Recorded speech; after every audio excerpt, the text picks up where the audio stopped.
Oke, di video ini saya akan menjelaskan materi tentang infeksi nosokomial.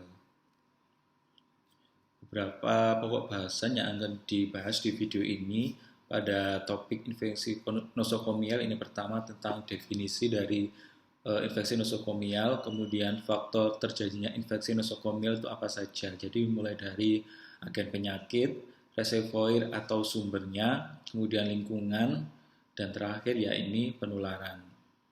Kemudian kita bahas macam-macam infeksi nosokomial, kemudian penyebab terjadinya infeksi nosokomial, dan yang terakhir yakni dampak infeksi nosokomial. Jadi ini merupakan pokok bahasa yang dibahas di video ini tentang infeksi nosokomial. Tentang definisi. Ya. Jadi infeksi nosokomial itu apa? Jadi infeksi nosokomial atau namanya infeksi rumah sakit, yakni infeksi yang berasal dari rumah sakit dan timbul selama 48 jam atau bahkan sampai 30 hari setelah keluar dari rumah sakit. Biasanya gejalanya itu lebih parah. Harusnya orang masuk ke rumah sakit itu kan dia sembuh ya. Tapi dalam waktu 48 jam ini bahkan ada beberapa yang sampai 24 jam itu dia malah lebih parah gitu. Jadi bisa dicurigai ini si pasien ini menderita infeksi nosokomial atau infeksi rumah sakit. Kemudian sumbernya itu apa saja? Jadi sumbernya bisa berasal dari endogen dan eksogen. Endogen yakni mikroorganisme dari dalam penderita atau luar tubuh. Ya. Jadi berasal dari pasien itu sendiri, ya, atau bisa dari luar tubuhnya juga. Kemudian kalau eksogen ini mikroorganisme dari satu pasien ke pasien lainnya. Jadi seperti berantai gitu ya. Biasanya dijumpai pada pasien yang dirawat inap itu ada beberapa pasien gitu ya. Di beberapa pasien itu kan biasanya pasiennya itu penyakitnya berbeda-beda. Itu bisa menyebabkan infeksi nosokomial juga ya. Atau endogen ini maksudnya dari penderita sendiri itu si pasien kan sakit, kemudian ada pemasangan misalnya kateter. Kateter ini kan membuka gerbang antara lingkungan luar sama lingkungan dalam sehingga ada beberapa penyakit flora normal yang dari kulit itu masuk ke dalam tubuh itu si pasien itu sendiri sehingga menyebabkan terjadi infeksi nosokomial. Kenapa? Karena si pasien sendiri itu dia kekebalannya lemah. Orang kalau sakit itu kan imunitasnya lemah atau kekebalannya lemah. Kalau ada beberapa bakteri masuk ini dapat segera menyebabkan infeksi seperti itu. Kemudian faktornya ini ada yang ekstrinsik maupun intrinsik. Ekstrinsik itu dari luar, jadi bisa berasal dari tenaga medis ya. Pasien misalnya perawat setiap keliling itu pindah ruangan ya, megang-megang pasien, tidak pakai sarung tangan itu bisa menyebabkan penularan juga. Bisa dari dokter, tenaga lab, perawat dan sebagainya. Sebagainya bisa dari tenaga labnya misalnya apoteker atau radiologi.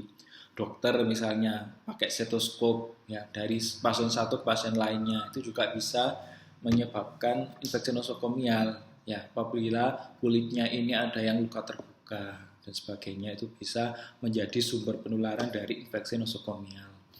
Kemudian kalau intrinsik pengunjung ini juga bisa, kemudian peralatan medis ini juga sering tadi yang saya sebutkan salah satunya stetoskop ya atau dari bangsal ini maksudnya ya.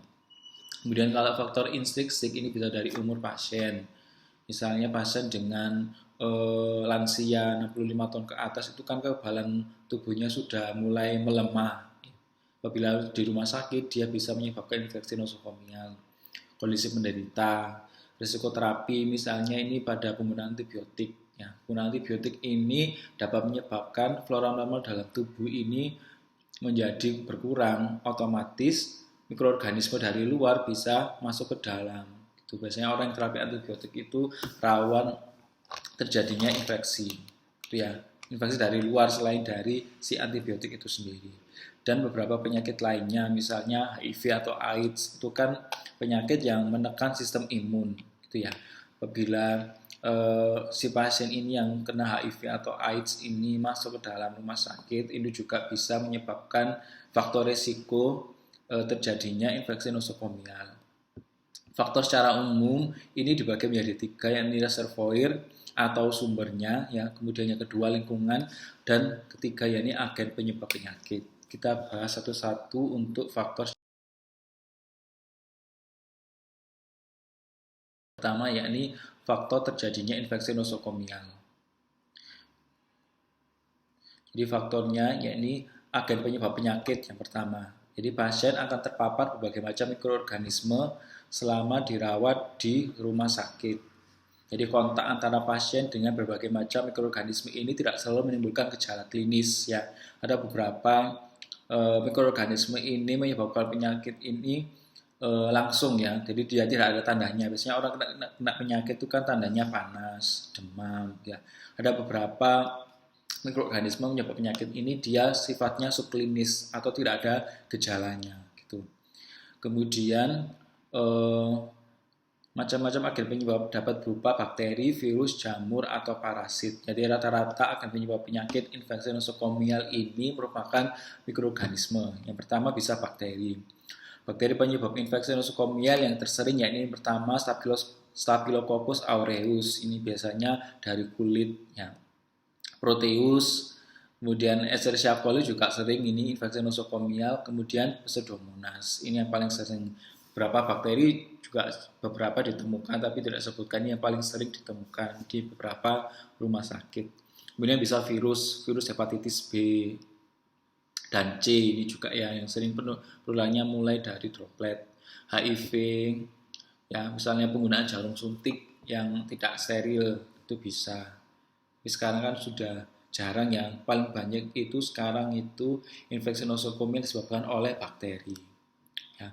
Kemudian Cytomegalovirus influenza ini yang paling sering. Kalau virus itu rata-rata banyak influenza karena kan droplet. Kalau sekarang kan orang-orang sudah pakai masker. Kalau dulu kan ke rumah sakit nggak pakai masker. Orang flu, pasien flu mengeluarkan sejumlah droplet yang bisa apabila terhirup, kondisi kita lemah itu juga dapat menyebabkan influenza. Herpes simplex dan varicella zoster ini menyebabkan sumber penularannya itu dari kulit ya, herpes simplex, varicella zoster itu di kontak antara pasien dengan pengunjung bisa gitu, atau antar pasien dengan pasien. Ya, biasanya pasien dengan pasien kan kadang juga ngobrol ya, itu juga bisa menyebabkan terjadinya infeksi nosokomial. Kemudian bisa parasit dan jamur, misalnya Histolica, Giardia lamblia, Cryptosporidium, Candida albicans, dan Aspergillus. Yang paling banyak ini Candida albicans sama Aspergillus. Kemudian semua kuman. Kemudian yang faktor yang kedua, tadi kan sudah ke agen penyebab penyakit. Yang kedua yakni reservoir atau sumbernya. Semua kuman ada reservoirnya atau sumbernya. Seperti virus, reservoirnya adalah manusia. Maka dapat berasal dari traktus digestivus ya, dari pencernaan, traktus urogenital dari saluran kemih, kulit ya, variola atau darah hepatitis B. Kuman itu akan ada di udara, pada debu juga sering ditemukan seperti salmonella pada droplet, seperti Mycobacterium atau pada kulit yang lepas. Itu kemudian bisa dari lingkungan. Faktor lingkungan pasien dengan infeksi atau dengan karier mikroorganisme atau genik merupakan sumber potensial infeksi terhadap pasien atau pekerja di rumah sakit.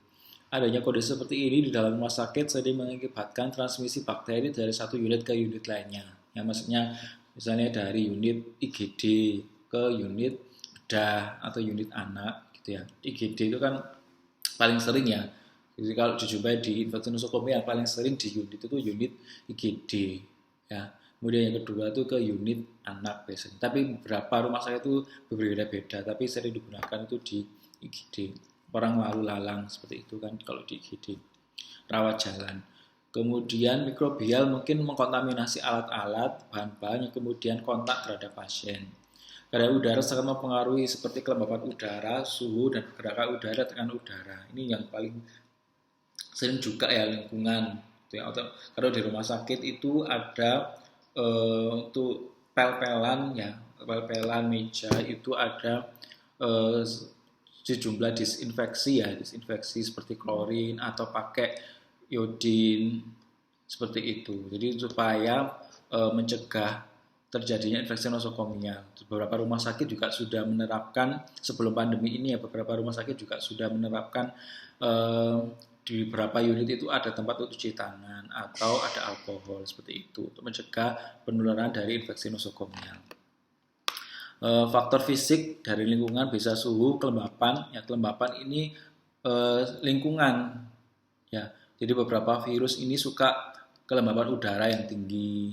Ya, suhu yang dingin itu lebih disukai oleh mikroorganisme. Lokasi dan alat kesehatan yang digunakan ini juga penting ya, seperti stetoskop tadi. Di alangkah baiknya itu stetoskopnya itu dilakukan desinfeksi atau bagaimana, supaya tidak menjadi perantara infeksi nosokomial antara pasien satu dengan pasien yang lain. Kemudian faktor biologik seperti serangga perantara ini juga bisa, ya, malaria, kemudian demam berdarah. Ya, di rumah sakit kan pasti ada itu pasien malaria sama demam berdarah. Ya, kalau kelembapannya tidak dijaga, ya ada serangga, ya dari pasien yang terkena demam berdarah atau malaria bisa menghirupi ke pasien lain. Kemudian bisa faktor sosial seperti status ekonomi dan perilaku. Ini lebih berkaitan dengan unit yang digunakan untuk si pasien rawat jalan atau rawat inap. Ya. Kalau faktor ekonomi biasanya kan orang suka rawat inap yang satu ruangan ada beberapa orang, itu juga menjadi faktor resiko yang tinggi terhadap infeksi nosokomial itu sendiri.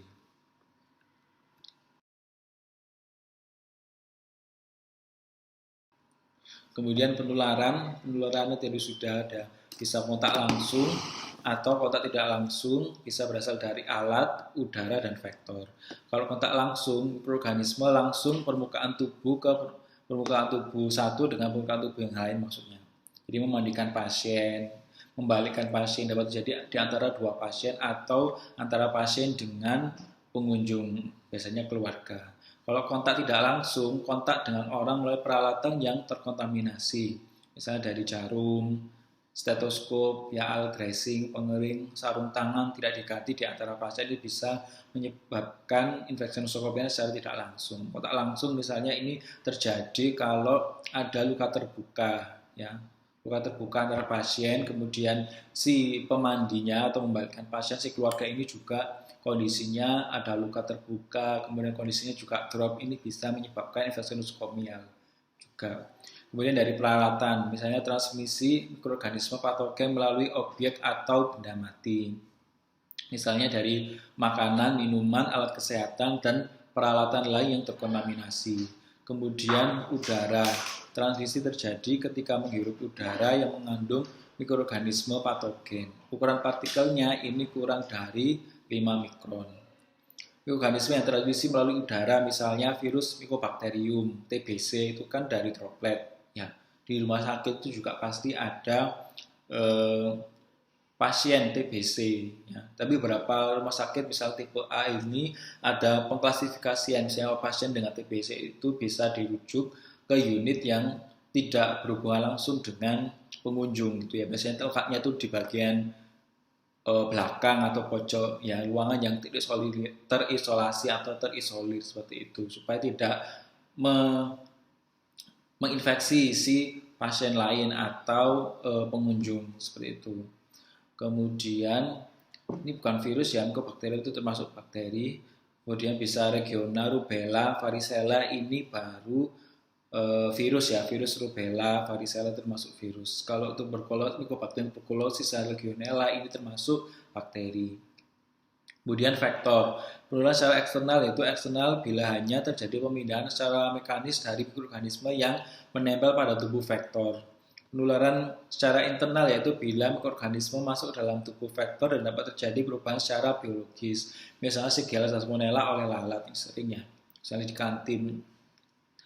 Parasit malaria dalam nyamuk tadi sudah, dan tidak mengalami perubahan biologis, misalnya Yersinia pestis pada ginjal atau flea, ini pada lalat juga.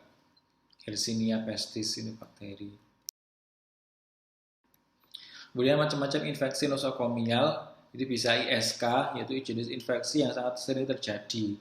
ISK dapat terjadi di saluran ginjal, ureter, kandung kemih, bladder, dan saluran kencing bagian luar atau uretra. bakteri penyebab utama Escherichia coli. Selain itu juga bisa ditemukan Klebsiella pneumonia. Kemudian Pseudomonas aeruginosa itu juga bakteri yang sering menyebabkan ISK selain yang pertama yang utama ini E. coli. Banyak terdapat pada tinja. Jadi E. coli ini flora normal di dalam usus besar yang biasanya kita keluarkan bersama dengan tinja. Tapi beberapa ini dapat menyebabkan infeksi saluran kemih. Ya. Saluran tinja itu kan saluran pencernaan. Kemudian saluran kemih ini kan saluran air kencing gitu ya. Tapi wanita ini lebih sering, lebih rentan karena uretra wanita lebih pendek daripada uretra pria gitu ya. Jadi sering ISK ini paling sering terjadi pada wanita. Ya saluran kemih sama saluran pembuangan tinja itu kan hampir berdekatan gitu ya. Jadi wanita lebih sering terjadi ISK. Kemudian gejala penderita ISK ini secara umum ya, tapi beberapa pasien ini keluarnya juga kadang-kadang itu tidak bergejala atau asimptomatis atau subklinis. Ya, bisa anyang-anyangan, kemudian warna air seni kembali kental, nyeri pada pinggang, demam atau menggigil seperti itu. Kemudian operasi atau infeksi darah operasi.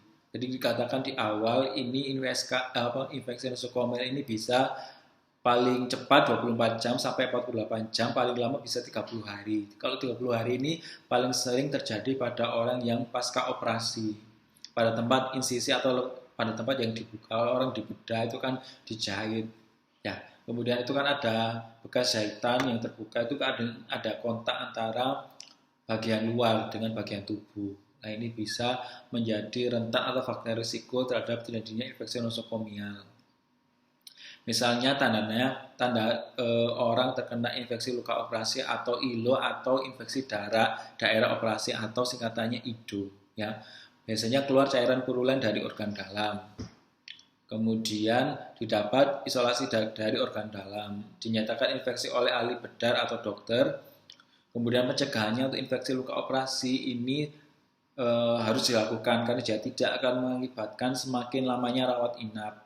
Ya, kalau semakin rawat inap otomatis durasinya kan lebih panjang, otomatis biaya pengobatannya juga lebih besar gitu ya. Terdapat resiko kecacatan kalau tidak segera diobati dan kematian. Ya, infeksi nosokomial ini sering terjadi di negara berkembang di mana peningkatan biaya kesehatan atau pengobatan. Orang negara berkembang itu kan ekonominya lemah. Ya, jadi kalau terjadi infeksi nosokomial, biaya pengobatannya lebih mahal. Kasihan juga ya, bisa menyebabkan kecacatan atau kesakitan dan kematian. Kemudian bakterimia itu keadaan bakteri ada di dalam aliran darah atau bisa sementara bisa menetap. Ya. Bakterimia merupakan infeksi sistemik yang berbahaya karena dapat berlanjut menjadi sepsis. Ya. Jadi sampai ke otak, di mana di otak juga dialiri oleh aliran darah dan angka kematiannya cukup tinggi. Gejala bakterimia bisa bersifat sementara dan jarang menyebabkan gejala karena tubuh biasanya dapat membasmi sejumlah kecil bakteri dengan segera. Karena di dalam darah itu kan juga ada leukosit ya. Leukosit kan fungsinya untuk fagositosis, mencerna bakteri atau mikroorganisme asing jika masuk ke dalam tubuh. Tapi jika terjadi sepsis maka akan timbul gejala berikut: demam atau hipotermia, hiperventilasi, menggigil, kulit teraba hangat, ruam kulit, takikardi atau peningkatan denyut jantung, menggigau, linglung atau penurunan produksi air kemih.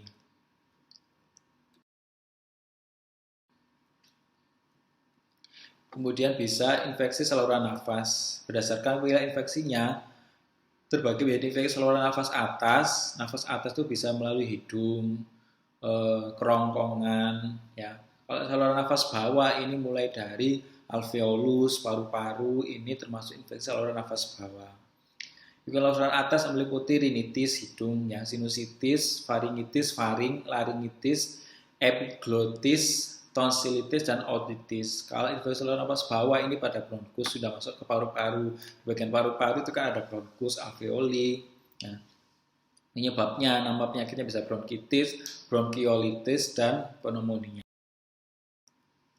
Kemudian penyebab terjadinya infeksi nosokomial tadi sudah dijelaskan berulang kali bisa berasal dari penggunaan alat medis tanpa ditunjang pelatihan maupun dukungan laboratorium. Penggunaan cairan infus ini juga bisa terkontaminasi khususnya pada rumah sakit yang membuat cairan sendiri. Kemudian meningkatnya resistensi terhadap antibiotik karena penggunaan antibiotik spetulus yang berlebih atau salah. Ini juga bisa ya. Jadi saya jelaskan di awal antibiotik, orang terkena antibiotik flora normal di ususnya itu tidak seimbang. Kalau ada mikroorganisme lain masuk, itu dia tidak seimbang dan menyebabkan terjadinya penyakit seperti itu. Berat penyakit yang diderita, petugas pelaksana bisa dokter, perawat, petugas lab yang ngambil sampel ke pasien langsung juga bisa. Peralatan medis yang digunakan, tempat atau kamar di mana penderita menjalani tindakan medis akut seperti kamar operasi dan kamar bersalin, makanan dan minuman yang disajikan, dan lingkungan rumah sakit secara umum. Dampak infeksi nosokomial bisa cacat, stres emosional ya karena merasa tidak sembuh-sembuh ya. Dapat menyebabkan cacat permanen seperti kematian. Dampak tertinggi pada negara berkembang dengan prevalensi HIV/AIDS ya. Ini juga sering. Peningkatan biaya kesehatan berbagai negara tidak mampu dengan meningkatkan lama perawatan, pengobatan dengan obat-obat mahal ya. Orang terkena infeksi nosokomial otomatis kan membutuhkan antibiotik yang lebih tinggi. Kalau antibiotik yang lebih tinggi, yang spektrumnya lebih luas, itu kan harganya juga lebih mahal. Gitu. Kemudian ini ada beberapa tabel bakteri penyebab penyakit ya, saluran cerna, bisa E. coli, Salmonella, Shigella, saluran pernafasan atas, Haemophilus influenza, ini bakteri, atau virus influenza juga bisa, itu virus, Streptococcus pyogenes, dan Streptococcus pneumoniae. Kalau saluran pernafasan bawah bisa pneumonia juga, Pseudomonas aeruginosa, dan Klebsiella pneumoniae. Septicemia, E. coli, Pseudomonas, Staphylococcus aureus, luka bakar.